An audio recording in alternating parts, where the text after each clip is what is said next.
Shalom saudara-saudara yang terkasih, salam jumpa dalam Inri hari ini, Selasa 25 Januari. Semoga Anda sehat adanya dan mereka yang sakit, kita berdoa semoga segera dipulihkan. Pada hari ini bersama seluruh gereja, kita merayakan pesta bertobatnya Santo Paulus Rasul.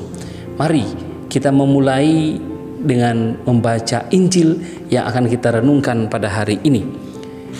Kita akan merenungkan dari Injil Markus bab 16 ayat 15 sampai 18. Sekali peristiwa Yesus yang bangkit dari antara orang mati menampakkan diri kepada ke-11 murid dan berkata kepada mereka, "Pergilah ke seluruh dunia, beritakanlah Injil kepada segala makhluk. Siapa yang percaya dan dibaptis akan diselamatkan, tetapi siapa yang tidak percaya akan dihukum. Tanda-tanda ini akan menyertai orang-orang yang percaya. Mereka akan mengusir setan-setan demi namaku. Mereka akan berbicara dalam bahasa-bahasa yang baru bagi mereka. Mereka akan memegang ular, dan sekalipun minum racun maut, mereka tidak akan mendapat celaka. Mereka akan meletakkan tangannya atas orang sakit, dan ia akan sembuh." Demikianlah sabda Tuhan. Saudara-saudara yang terkasih, kita merayakan pesta bertobatnya Rasul Paulus, seorang rasul. Tentu saja pertobatan Rasul Paulus begitu sangat penting dalam kehidupan gereja. Orang yang dulu membenci Yesus kemudian menjadi pencinta Yesus.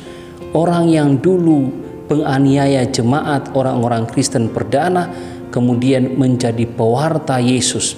Kita bisa melihat bahwa surat-surat yang ditulis Rasul Paulus yang kita temukan dalam kitab suci berisi peneguhan, berisi ajaran-ajaran moral yang mengajak orang-orang yang percaya kepada Kristus semakin menampakkan dirinya sebagai orang percaya dalam iman, dan tidak itu saja, juga menampilkan dirinya sebagai orang-orang yang terpilih.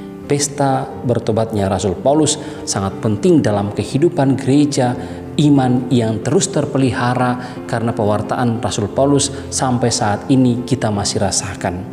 Dan Injil hari ini juga berbicara tentang amanat agung yang ditampilkan oleh Yesus kepada para muridnya.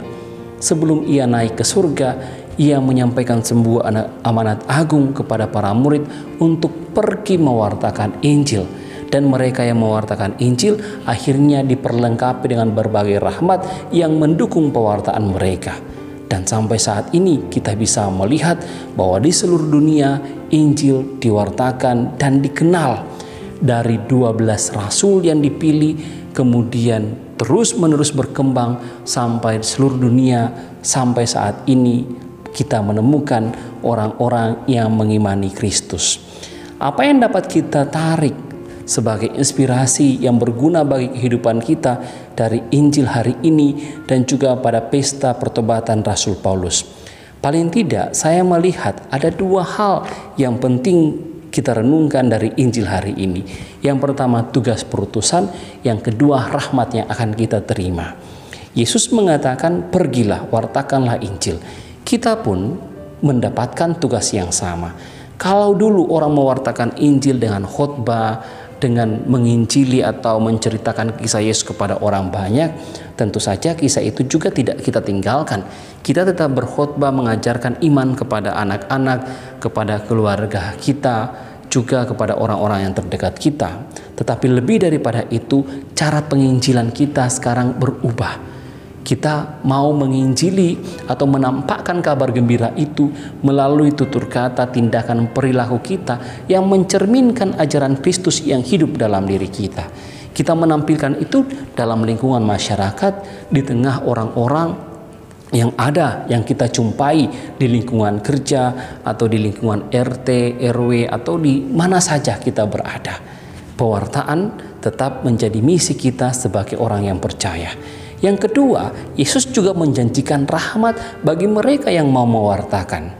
Kalau dulu rahmat diberikan dengan bisa mengusir setan, lalu juga ditampilkan bisa berbahasa dalam bahasa roh, bahasa yang lain, juga ditampilkan bisa memegang ular. Mungkin saat ini rahmat yang kita butuhkan adalah keberanian dan juga kesaksian hidup yang nampak dalam kehidupan kita.